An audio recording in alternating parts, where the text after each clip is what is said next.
those technologies that are required for study. If you read a lot of the literature, that's not obvious. So one of the first things in the research project we did was to speak to the professors and ask them what they thought the problems were, how they ran their courses, how they structured their courses. As soon as we spoke to professors in natural sciences, in STEM subjects, science, technology, engineering and maths, they would say they don't know how to use spreadsheets. They don't know how to use the kinds of technologies we need them to use. They can use Facebook, they can use social networking, but they can't use the things we need them to use. So that's distinction number one. And that, if you like, is important for what comes next.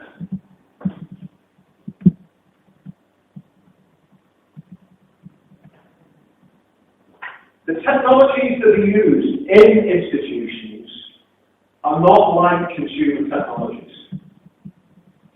Consumer technologies, you can go and buy them. If you want Android, you get Android. If you want the Mac operating system, or if you want Microsoft operating system, you get what you are given. You buy it. There are people who have them, but they are few and far between. If you're in an institution, and if you're in a large institution, that's not the case. Institutions adapt and modify. They make the technologies as well as use them. So when I went to the Open University about 7 years ago, they began a project which was summed up in these letters. It was the Open University Virtual Learning Environment. They already had conferencing spaces. They already had spaces used for language training, where the language teachers could be seen. There were video projections, they had audio, they had all the things you might expect to find in a learning management system or a virtual learning environment. What they were doing when they started this was changing the institution from an institution that worked on paper by using paper, that worked in physical spaces, to one that was resident, lived in the digital world. All the back processes that a university has to do, registering the students, all the front processes, how the students engage with the university, were done through new technology. The backbone of that was an open piece of software called Moodle. While I was at the university, the largest number of Moodle programmers on earth were at the Open University. There were more Moodle programmers at the Open University than there were anywhere else. So Moodle as software wasn't given to the university. The university was in some ways constructing it. So the way the Open University ran meant that they changed the systems in Moodle to fit their structures. So the Open University had its own version of Moodle. When they tried to introduce the Moodle blog and the Moodle wiki, they weren't good enough. So they rewrote them. Software doesn't just exist when you're dealing with large institutions or you're dealing with an education system. It can be altered. You can employ people to rewrite, reconfigure, remake the software that you're faced with. And this puts technology in an education setting in a very different place to consumption.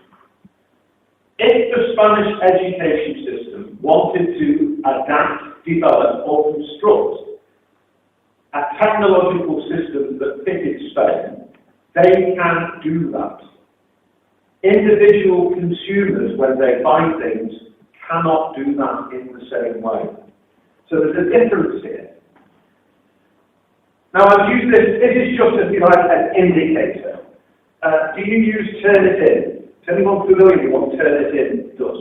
Anti-plagiarism software. submit an assignment, the assignment is put through software to check if you've copied anything. Okay, so this is now a standard procedure in UK education. This is what we do routinely. It's a choice. It's a pedagogic choice. No technology makes us behave like that. We choose to behave like that. In a way, the kind of teaching we do has made the problem that Turnitin solves. We ask a lot of students to do the same assignment at the same time, and then we're surprised that they copy. We could teach differently. Universities in Denmark and in the Netherlands use problem-based learning. The students devise the problems that they then solve. You don't have a problem with plagiarism and copying if you're using problem-based learning. So your pedagogy determines whether you have a problem that software solves. The technology and the pedagogy are interwoven, interlinked. They go together. The technology doesn't make things happen. It's our choices that decide the kinds of technology that will fit our systems. I've put there a slight struggle, and I may come back to that later, but I think these are choices, but they're choices that aren't made, if you like, easily or by individuals. They're choices that are made on a large scale. If you want to have influence over choices like that, it means you have to struggle. It means if students do not like the kinds of assessment they have, or the systems that are used to assess them, then they have to engage in a struggle with the university to determine what kinds of teaching and learning take place and what kinds of technology fit that. So it's a science of struggle. So this is the, if you like, the popular version, the one you'll find in magazines. I like this little cartoon at the bottom because it takes it further. It is a binary. The digital native argument is that people who grow up with new technologies, with digital technologies, will learn differently. More than that, it says that because they learn differently, that they will affect education. That beyond just this being a change to the way in which young people think, it will also impact on the kind of educational system we have. That's the basic argument. There is a second leg to this argument. Don Prensky, when he first made the argument about digital natives and people of my age, digital immigrants, as they're called, also said that the brains of young people were different. Now, I know of no evidence of this. There are pieces of research around the place. The brain is plastic. The brain does change. But there is no good evidence, as it stands, that that is actually taking place. But that's not my main interest. The argument generally is that new technology changes the way in which people learn. The second leg of that argument is that because it changes how people learn, then the educational system has to change as a consequence. So Don Tapscott in particular makes these kinds of arguments, but he's not alone. Mark Prensky, who wrote the digital native argument in the first instance, was writing in 2010 and making these kinds of arguments still, that because students change, the educational system will change. Now, one of the interesting things about that is that even after 10 years of this argument being put, there's very little evidence but there's little evidence that that actually takes place.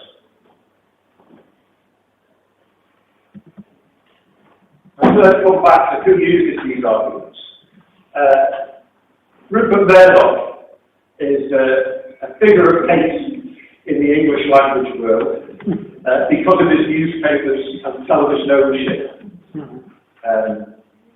So here's someone who's a media baron, owns television stations. What is different about between Uber and Taker? For me, it's the same. I don't know if I don't think it's a difference.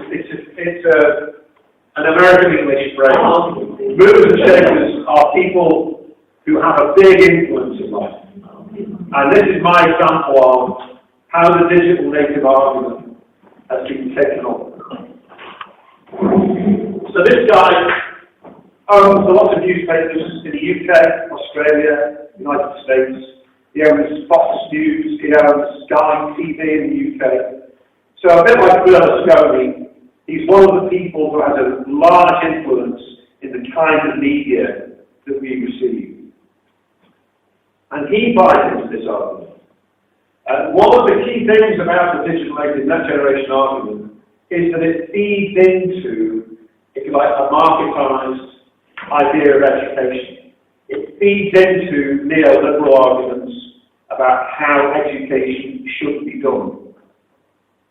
So Tapscott, the person I mentioned before, his vision of how universities will be affected by digital technologies and how schools will be affected is to suggest that you will end up with a more marketized educational system.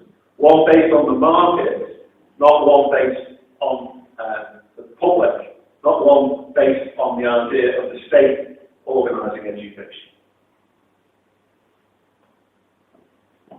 Okay, so what's the problem with all this?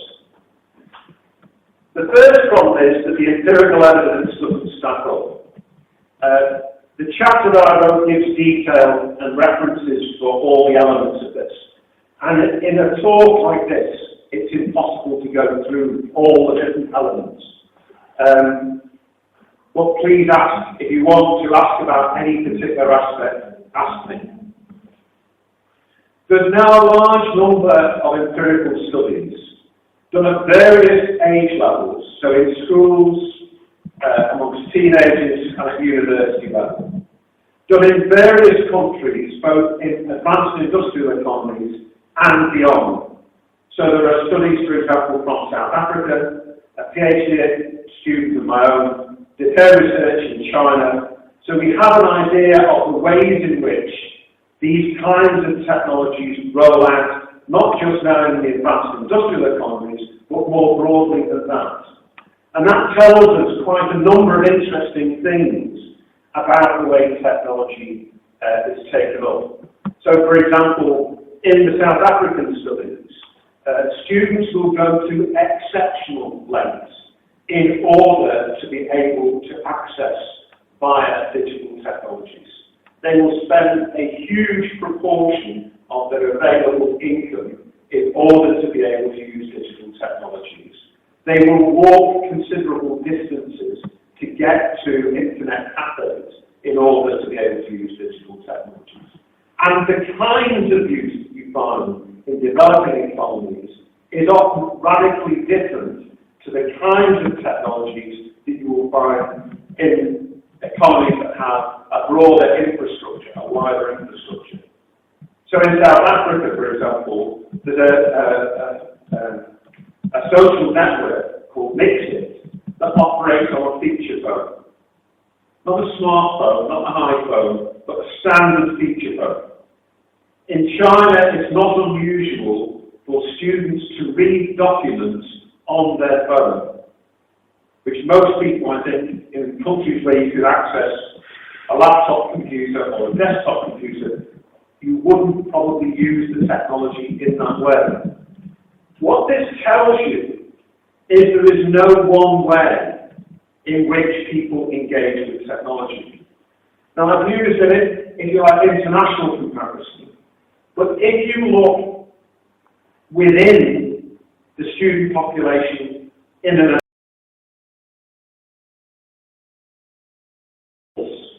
go through age groups. The newer the technology, the younger the most active users. But technologies arrive at different points. Social networking arrived about 2005. Other technologies at different points. The generational argument that's embedded in the idea of a net generation or digital natives says there are young people and then there is a break. Then there is a block of older people who learn differently, think differently, and have a different relationship to technology. So the word they use for that is a singularity. There is a sharp break. All these studies suggest there is no sharp break. There is no generational divide. There are age-related differences, but those differences are incremental, and those differences affect different technologies differently. So if you're using a smartphone, the adoption rate will be different to the adoption rate for social networking, because they arise at different points in time. Now, underlying this, there is a fundamental point. Behind next generation and digital native arguments is a form of technological determinism.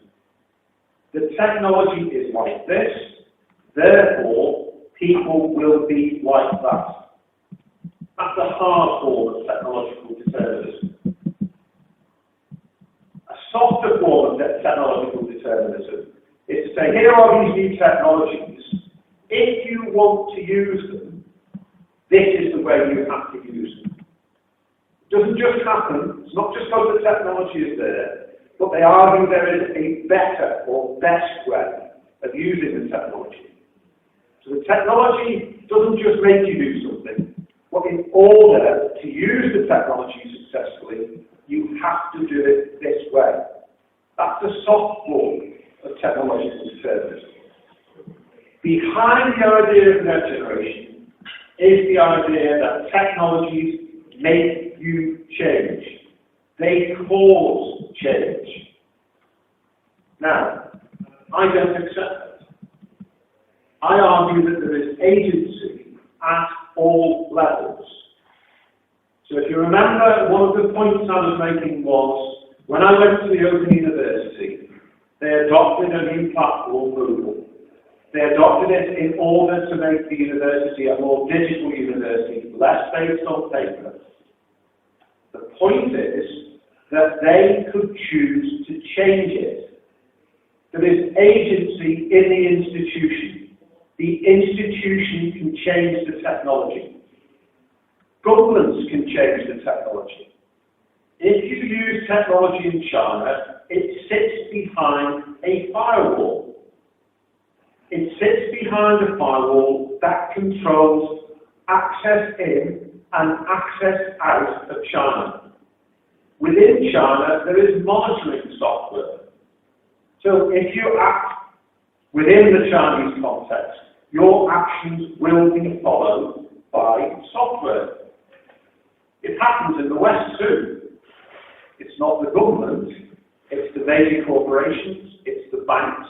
When you go shopping, do you have loyalty cards here? When you go to the supermarket in the UK, you get a loyalty card. Why do they want your loyalty card? They give you money off when you use your loyalty card. Why do they want this? They're tracking you. And if they track you, they can decide what offers to send to you. Okay? What happens in university when you use digital technologies? We track you. One of the things that's becoming very big in universities now is something called learner analytics. We track you. We make decisions about you. American universities now start to make decisions, will you drop out? They make those decisions by looking at your profile, your demographic profile, and your activity. So there's agency in this. There's the agency of the institution, but there's also the agency of, if you like, the consumer, the customer, the student. You can choose how you engage with technologies, and students choose very differently, and for a variety of reasons. One of the striking things is how little attention, for example, has been paid in studies of the next generation or digital natives of people with special needs. Yet every university and every school has to have a technology that accommodates to a variety of special needs. If you use those kinds of software, do students have the same experience of the technology as other students? There is a difference, naturally, between different sets of students. There is variation at all levels, and there's agency at all levels. So what's the alternative explanation? This is how I tried to sum up. I think this is the argument of the next generation of digital natives. The argument is that digital technologies are now ubiquitous, and this then causes the outlook of the generation of young people to change. I think that argument is false. But there are clear changes taking place. So how do we account for that? What is going on? And this was my attempt to argue what might be changing. And it's that the new technologies allow us to do certain things. They don't make us do everything. Because we can track students doesn't mean we have to. Because we can track students, it doesn't mean that we track them in a particular way. We can track them for different reasons. When the Chinese state tracks someone, it's not for the same reason as when a private university does in the United States. So because you can do something doesn't mean the reasons behind it are the same. But these technologies really have changed the kinds of things we can do. So there are changes taking place. They do have educational implications. But the implication is we can choose to do things differently. We don't have to do them in the ways we did before. Now, I'll pause and give you a little example. This is a very unusual experience for me. Why? From 1994, most of my teaching has been done online at a distance. Maybe 90%, maybe more. So for me to sit or stand in front of a class of human beings is unusual. Sometimes we would have residentials that would last 2 or 3 days, intense periods where people actually met each other. But most of the time I talked, it would be remotely using mainly text-based internet technologies. How would that make things different?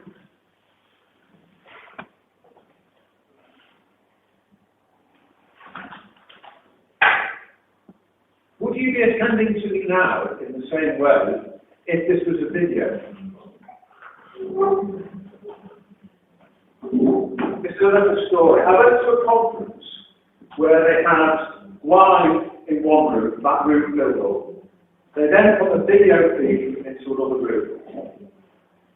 I went into the other room to see what happened. In the other room, people turned round, talked to each other, got their phones out. It's the same talk. You could walk back into the room, people are attending to the speaker. You go back into the room with the video feed, talking to each other. The technology makes a difference. How you engage people, how you work with people is different through an online medium. The gestures I use, the physical presence of being there is an important part of traditional teaching. What happens when that's removed?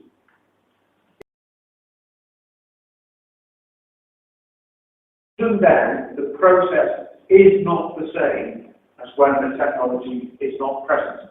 So something is happening, but I think it's this latter argument that the technologies are forward, they allow for certain types of social engagement. It's not that the technology is causing anything.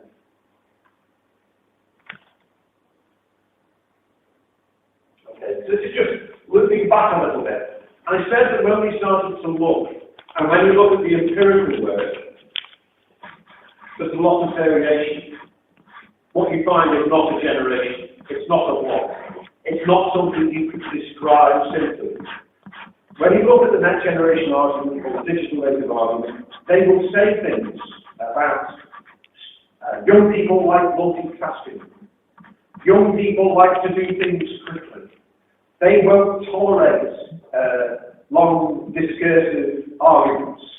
Okay? They have a very definite view of what the technology will allow.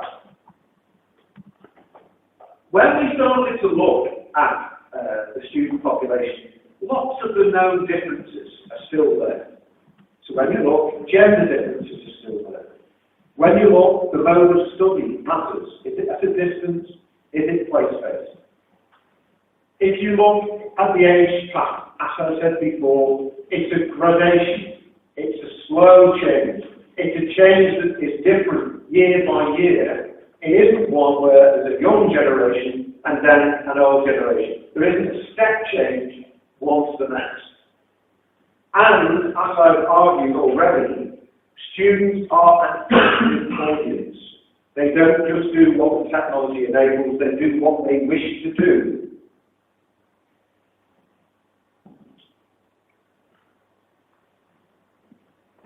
So how have we got into this? The technology is an interesting thing. The notion of digital native and the notion of the next generation suggests that there's an app technology which young people have become accustomed to.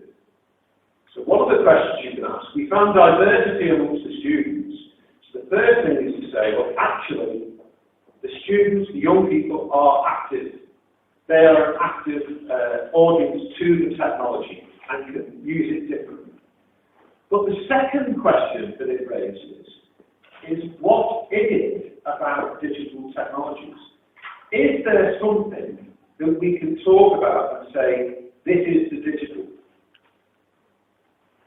So in one sense, it's very easy. The digital is something that is binary code. But binary code and the idea that you could code anything into zeros and ones predates modern electronics. It's written about in the 16th century. The idea that you can encode anything in zeros and ones is about 400 years old. But we now have digital technologies. So what's so special about those technologies? If you think about some of the language that we use, E in particular is very interesting. Remember e-learning, e-business, everything was E. Why is it E? E was the term that was coined when the technologies were not all digital, when some of the technologies were analog. Marshall McLuhan wrote about the global village before globalization became a common notion. The technologies he was talking about were analog technologies. They were electronic technologies, but they were not digital. So what's special about this digital? The first thing I want to say about that before I move on is this at the bottom. You don't have to say that there's something essential about the digital. You don't have to say that the digital just needs this. The digital can mean a variety of different things, but for the purposes of educators, it's useful to have, if you like, something that's provisional, that does for now, that's roughly stable. That I can say something this year that might apply in 5 years.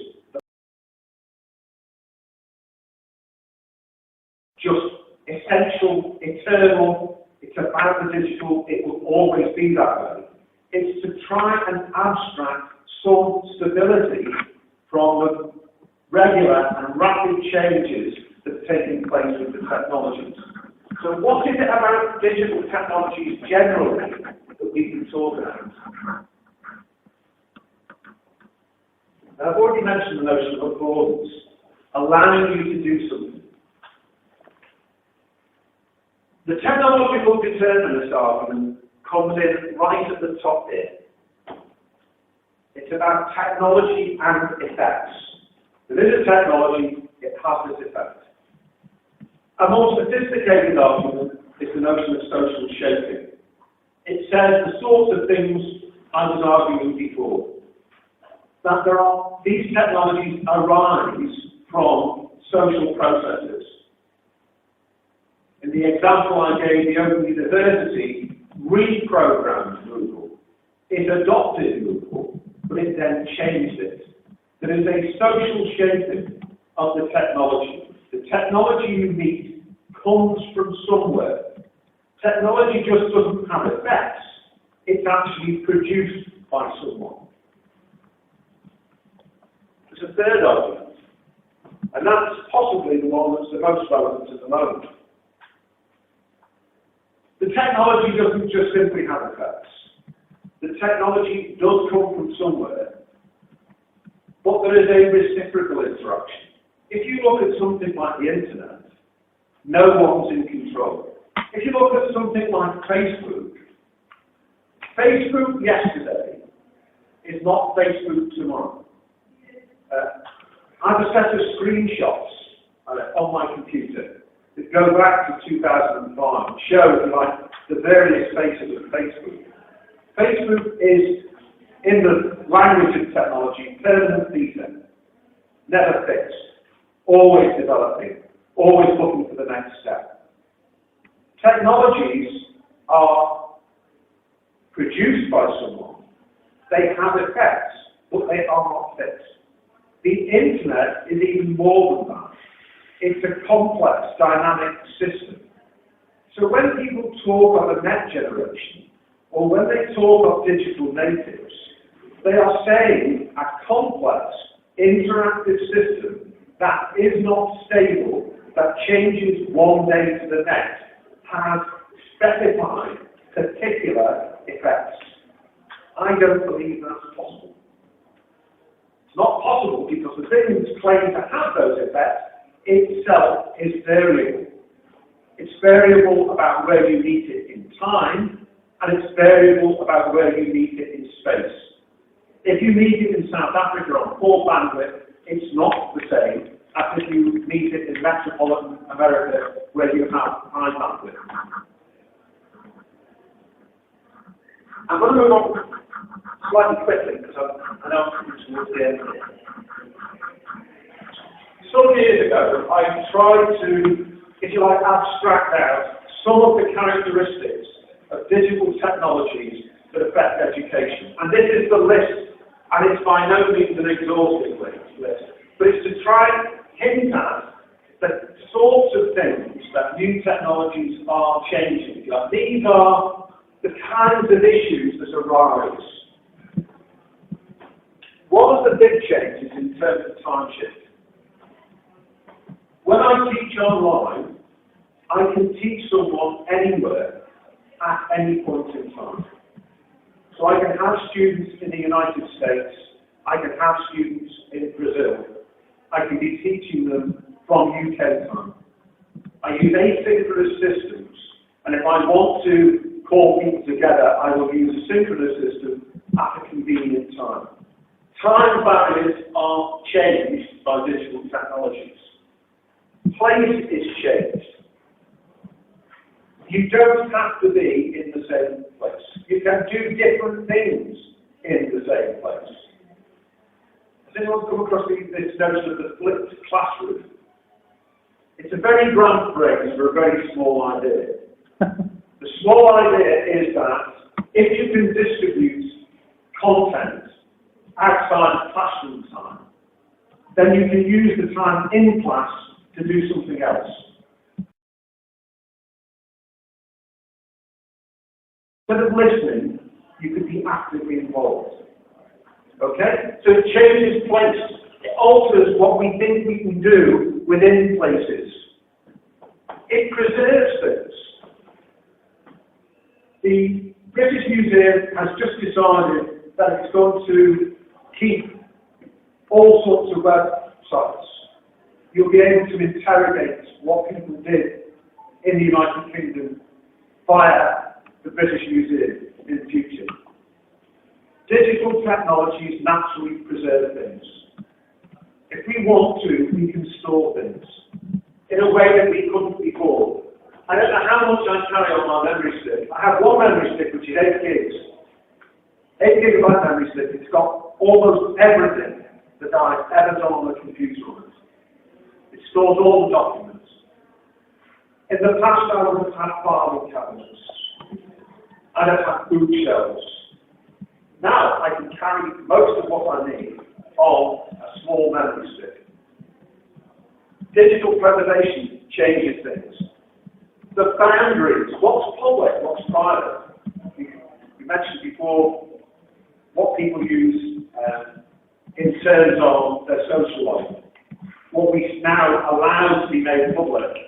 If someone dies now, you're likely to see their photograph in a newspaper almost instantaneously, normally taken down from Facebook, because you've already put it there. So there's a shift, a change in the public-private boundary in our social lives. But we also live within the university.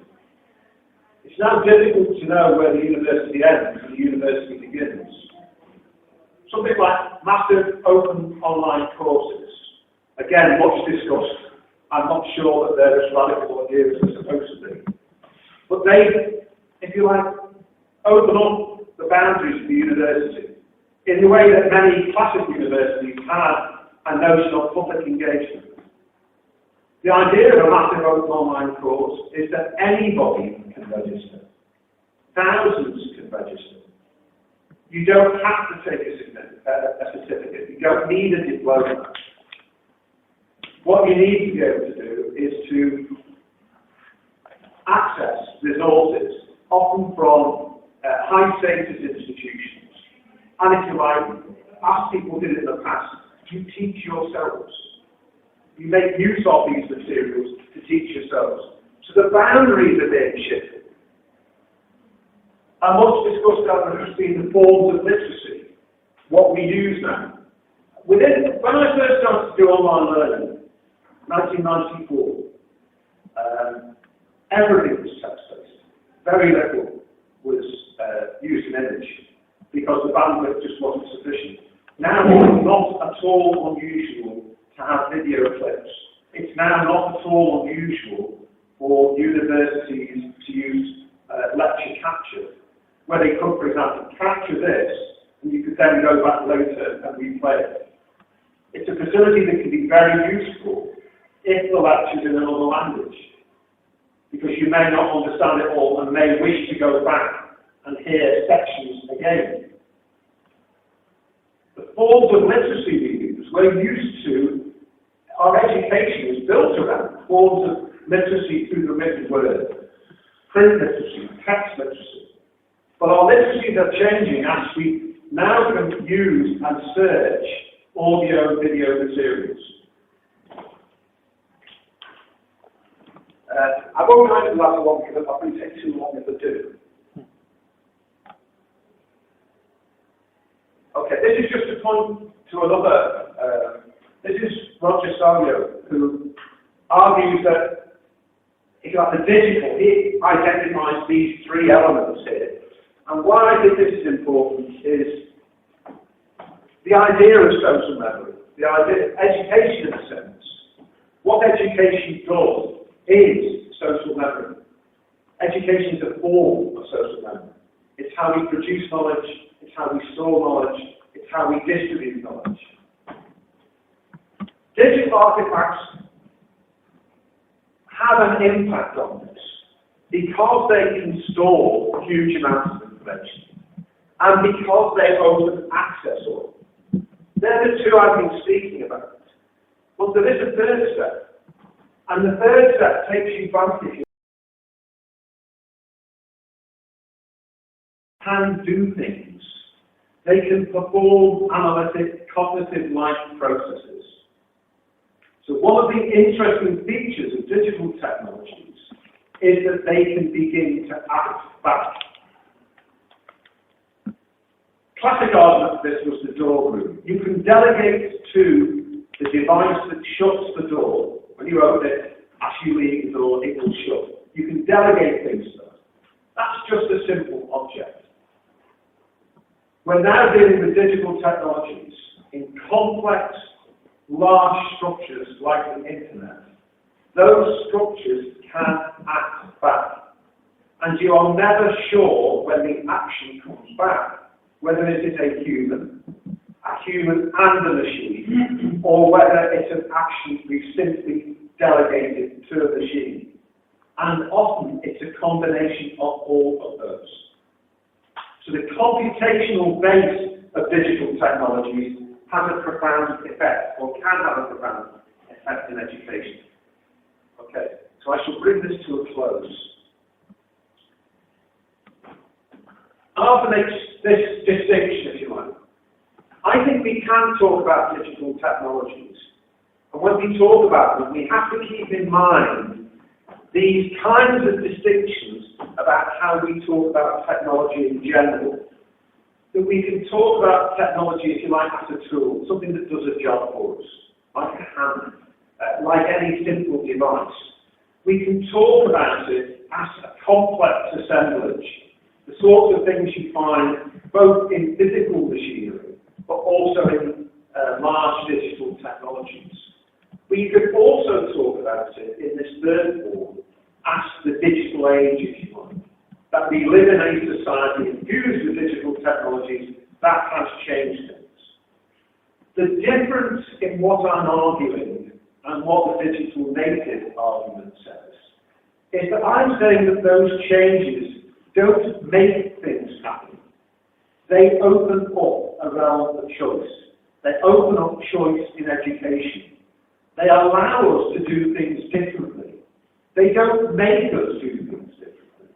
They haven't changed students in a way that means we just simply have to adapt. But they do change the kinds of things that we can now do with our students, both in schools and in universities. Okay, so this is what I shall leave. This is just to say, ask me if you want to know what I'm saying there.